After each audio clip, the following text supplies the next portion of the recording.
Greetings and salutations. We've talked a lot about a growth mindset and all of its advantages over a fixed mindset. Today we're going to venture into what is the journey? How do we actually go from A to B? A lot of people, when they learn this stuff, adopt a false growth mindset where they go through the motions, but on closer inspection, they're actually coming up short. So we really need to have a strategy to get through such a challenging transformation. The first step, actually embrace the fixed mindset. I know, it's counterintuitive. You got to need to acknowledge it, and it's not shameful. And we have to, accept that it dwells within. Everyone has a bit of the fixed mindset, but we don't have to be subject to the havoc it can wreak.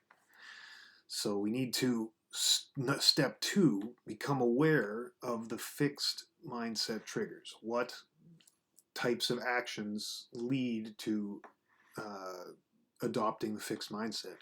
It can come out in many ways. Like for myself, it's used to be when my habits were challenged. It would go to an argumentative place where it became about defending rather than listening to the wisdom and whatever criticism might be. It could be triggered by struggling with problems. Come back with the mindset, the voices, I can't do this. Let's do something easy.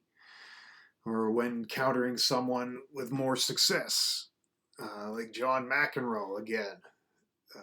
He bought a guitar, a Les Paul guitar, very expensive guitar at an auction, and then went to see a famous musician play, and instead of being inspired, he went home and smashed the guitar against the wall because it's just like, oh, I'm never going to be that good, so there's no point even trying. I've been subject to that sometimes, but usually, juggling was one of them. I almost quit because you look at how good the world record people are. It's so far beyond. You just think about it. But that doesn't mean I can't get a huge amount of joy out of it. It could also be triggered by failing to live up to an image or by procrastinating. All these things can be triggers for the fixed mindset. Number 3 is give the persona a name.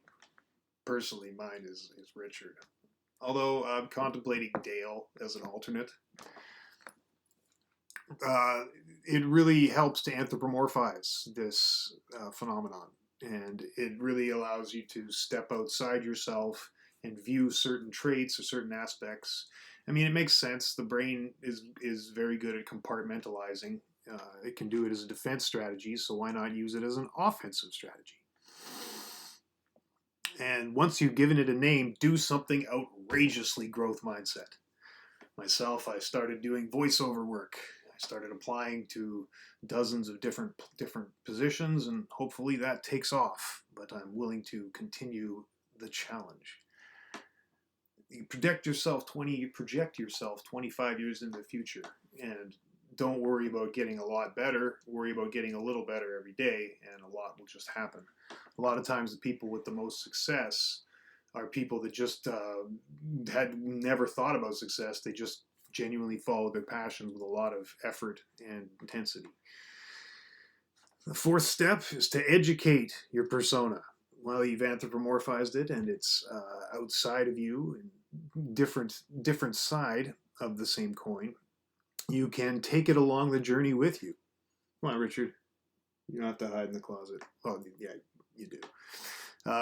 You got to learn to see when the triggers are coming, anticipate, avoid, mitigate. Then you want to calm your persona down. You can talk them through it. It's okay. It's okay, Richard. It's okay to listen to criticism. Doesn't mean people are disappointed with you. One kid apparently in the story was everyone in the class picked their persona. Anxious Andy, something Harriet, I can't remember what it was. But there was one kid who just refused to do it for days and days and days. And then all of a sudden, out of nowhere, he just yelled out, "Dumping Dan." The teacher's like, "What?" He's like, "Dumping Dan, that's my name." because I always, he's the guy that makes me screw up and then everybody dumps on me. So the teacher then worked with them and they got dumping Dan to life. And apparently there was tremendous growth. So Richard and I are on the way. That was the end of the steps, but I think the fifth step should be to help others on the journey, to teach to other people in need who haven't heard this information, who are maybe struggling unnecessarily in their life, because there's no better way to solidify concepts in one's own mind than to relay it to another person. I've found that to be true with just about everything I've been passionate about. The first thing to do is to start teaching it to other people. As soon as you get to even intermediate level, you can still assist beginners. And you got to keep setting goals. There is no finish line. The idle hands are the devil's playmate. So it's important to maintain and realize that resting on laurels can bring all of the hard work crashing back down. But if it does crash down, it should be even easier to do again the next time because you already have the experience. So.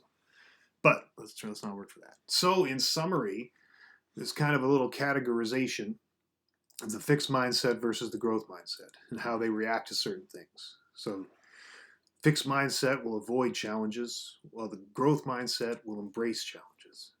The fixed mindset will get defensive and give up if they encounter obstacles, whereas the growth mindset will persist through the setback. A fixed mindset will see effort as fruitless or worse, whereas a growth mindset will see it as the path to mastery.